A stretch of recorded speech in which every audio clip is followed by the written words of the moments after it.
Fly, pour moi, c'est découverte, c'est aventure et c'est rencontre.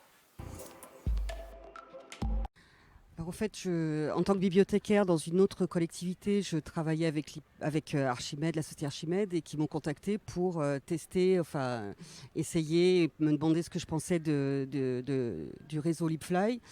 Et ça m'a parlé tout de suite, parce que moi je suis une férue de littérature, je lis beaucoup, je prenais des notes sur des petits carnets. Et l'idée d'avoir un service en ligne pour faire ce genre d'exercice m'a tout de suite séduit. L'autre aspect, c'était aussi de partager les lectures et de découvrir les lectures des autres flyers. Donc on a commencé dès le début. Alors LibFly, c'est un bibliothécaire qui m'a fait découvrir LibFly, Stéphane, qui se reconnaîtra s'il voit ces quelques minutes, qui m'a parlé notamment de La Voix des Indés, dès le départ. Il m'en a parlé, c'était comme une petite graine dans un coin de ma tête. Je me suis dit qu'un jour j'allais y mettre le bout du nez, et puis un an, 2 ans après, j'y ai mis le bout du nez, effectivement, et puis là ça y est, l'essayer c'est l'adopter, LibFly. Alors j'ai connu Fly, je pense que c'était une personne qui en faisait partie et qui m'en a parlé.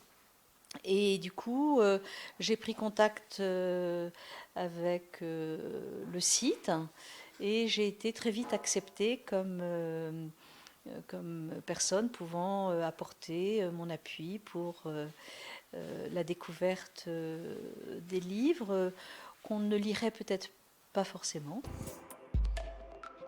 Alors, à titre professionnel et personnel, l'intérêt, c'est de découvrir effectivement des éditeurs indépendants qui ne sont pas dans les gros circuits de librairie ou qu'on connaît mal, même en tant que bibliothécaire. Et l'idée, c'est effectivement de les découvrir et de les faire découvrir à nos lecteurs. Donc La Voix des Indés, j'y ai participé à titre personnel pendant quelques temps et en 2014 à titre professionnel avec mes collègues de la médiathèque. Ce que j'apprécie énormément, c'est cette ouverture qu'elle me donne sur à la fois le monde de l'écriture. Par exemple, ici au mois de juillet, c'est plutôt orienté sur la connaissance de la littérature canadienne. Au mois de mai-juin, on était plutôt dans la littérature du voyage. Et c'est vrai que ces différents domaines nous apportent énormément et nous permettent de développer beaucoup je dirais, c'est une grande richesse culturelle et puis aussi une grande variété de langages différents. Je me suis aussi attachée un peu aux poèmes que j'avais moins l'habitude de lire, par exemple. Alors d'un point de vue professionnel, déjà, moi je suis bibliothécaire. Et donc, La Voix des Indés, c'est un autre mode de présentation de bouquins auprès de mes lecteurs. J'essaye de convaincre certains de mes lecteurs de participer à La Voix des Indés pour essayer des livres qui ne seraient pas amenés à essayer un jour. Et donc, ça permet de présenter d'autres éditeurs, des petits éditeurs. C'est pas toujours évident en bibliothèque de présenter des choses un peu plus pointues, un